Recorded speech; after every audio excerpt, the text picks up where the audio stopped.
Dizem que é mais fácil encontrar o amor da sua vida do que uma vaga para estacionar no setor comercial sul.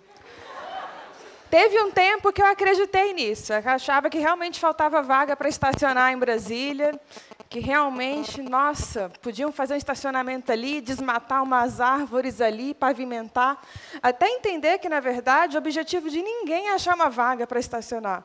O objetivo das pessoas é chegar no lugar. Se ela chega a pé, de bicicleta, carona, metrô, ônibus, a preocupação com a vaga de estacionamento desaparece. E aí deu um tempo, eu percebi que na ótica das pessoas que já andam bastante em Brasília, não está faltando vaga para estacionar, está sobrando, porque não tem uma vaga que não seja uma calçada, uma grama ou um jardim em algum momento do dia. E a gente vai percebendo como o espaço público ele vai sendo utilizado de maneiras estranhas, às vezes. No espaço de uma vaga para carro, dá para estacionar de 7 a 10 bicicletas, dá para montar uma banca de jornal, dá para botar uma lanchonete, dá para ter muito mais vida naquele espaço que geralmente fica ocioso 8 horas por dia. E quando ele está sendo usado, geralmente está sendo usado por uma pessoa só para se transportar. Quando a gente vai percebendo essas questões, a gente vê que as possibilidades de uso do espaço público são muitas. E a gente percebe que não está faltando vaga para estacionar, está faltando vida nos estacionamentos da cidade. A gente pode ter várias opções de uso e a gente vai conversando sobre elas ao longo da apresentação. A falta de vaga em Brasília é um dos mitos que precisa ser quebrado para a gente dar conta de transformar a mobilidade nessa cidade. E, ao longo dessa apresentação, a gente vai quebrar outros 3 mitos. Dizem que o tombamento da cidade atrapalha a modernização do transporte. Será? Porque quem fala isso parece que ignora que as cidades que são mais reconhecidas no mundo por terem sistemas de transporte excelentes são muito mais antigas que Brasília e têm centros históricos muito mais bem preservados.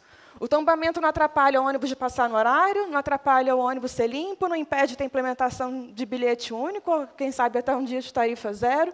Nada disso é impedido. E aí parece que essa discussão sobre o tombamento é feita de um jeito ou para manter tudo do jeito que está, ou por quem quer se beneficiar por alguns interesses imobiliários e transformar um pouco a configuração da cidade. E aí, quem faz essa discussão, às vezes fala, não, a questão é que falta espaço para carro na cidade, por isso que tem tanto congestionamento. Se a gente alargar as vias, fizer uns túneis, fizer uns viadutos, aí o trânsito vai fluir. E aí, acreditando nisso, se fazem pavimentações com as melhores intenções que têm os piores resultados como consequência. Acreditando nisso, a gente, em vez de encurtar o tempo perdido nos congestionamentos, acaba tendo como consequência aumentando.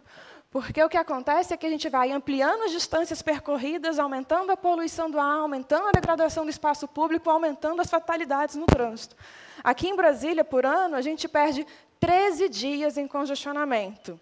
Se a gente comparar com outras cidades, a gente pode achar muito. Se a gente compara com o Rio e São Paulo, elas já perdem um mês inteiro. O período que a gente acha, nas férias, de final de ano, um mês. Olha só, se a gente tivesse outro estilo de vida, a gente tinha um mês por ano, no caso em Brasília, 13 dias por ano para fazer outras atividades. E aí, na hora que a gente vai ver como é que a gente organiza a cidade para dar conta de construir uma cidade que, de fato, seja mais interessante, uma das argumentações que aparece fala, não, mas é porque investir em transporte público é muito caro. E aí a gente não percebe que, na verdade, se gasta 12 vezes mais com o transporte individual motorizado do que com política de transporte público. Dentro disso, basicamente, o grosso é justamente a infraestrutura de espaço viário, a pavimentação, que é um gasto de urbanização altíssimo e, geralmente, ele é dedicado majoritariamente para o uso de veículos motorizados individuais. A boa notícia é que a gente não precisa continuar refém dessa situação, né? Ela não é uma catástrofe natural que basta aceitar. A gente tem chance de fazer uma situação diferente para o uso do espaço urbano, para o tipo de vida que a gente quer ter. Como é que a gente faz isso, então? A gente fala, a solução, então, é o quê? É metrô? É BRT? É ônibus? É bicicleta? E se a gente vai debater meio de transporte, às vezes a gente não percebe que a solução está antes disso, senão a gente vai ficar remendando, né? Qual meio de transporte é mais rápido, mais econômico, que menos polui, que transporta mais gente por hora sentido? E cada meio de transporte, é claro, que tem suas vantagens e desvantagens. A gente não pode nunca ficar refém de um só. A gente tem que perceber que uma dessas soluções para a gente trabalhar com meio de transporte é pensar na perspectiva das pessoas e como elas usam o espaço urbano. Enquanto a gente tiver uma concentração tão grande de emprego no plano piloto, que é um bairro onde mora tão pouca gente, não tem meio de transporte sozinho que dê conta da situação. Gente, olha só, Águas Claras tem 4,4% dos moradores do plano piloto. Tem emprego em Águas Claras para metade dos moradores. A gente vai para a Ceilândia, tem quase 4 vezes mais moradores com a mesma quantidade de emprego. Se a gente não percebe que a gente tem que associar política de mobilidade com política habitacional, com mercado de trabalho, com descentralização de opção de lazer, a gente vai ficar refém sempre de remendar as consequências de uma situação e refém do debate de qual meio de transporte é o melhor, sem perceber que cada um pode ter um papel para situações diferentes dentro da cidade. Se a gente não percebe isso, o que acontece? Isso aqui é o metrô de São Paulo, linha vermelha, que foi construído ligando Itaquera ao centro da cidade.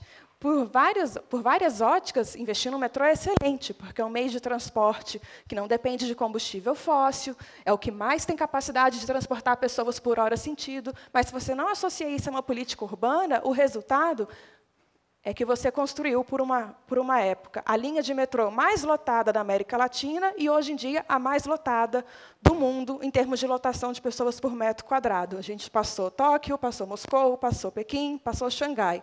Se a gente não debate o modelo de cidade que a gente está construindo e a gente quer continuar segregando as pessoas, segregando os usos dos espaços, a gente vai ficar refém sempre de remendar uma situação e não de evitar.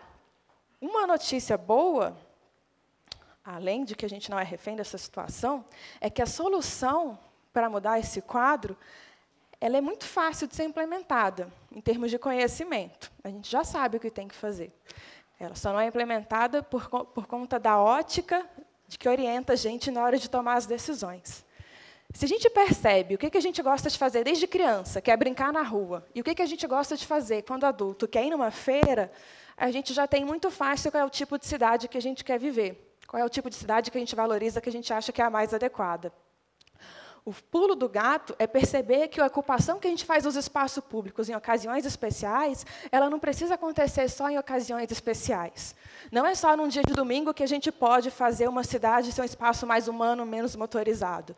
Se a gente percebe que essas ocasiões especiais, na verdade, elas podem ser vivenciadas cotidianamente, se a gente mudar algumas premissas das decisões que a gente toma, tanto em termos de decisões individuais, como em termos de decisões de investimento de política pública, a gente percebe que tem uma saída relativamente tranquila para a cidade.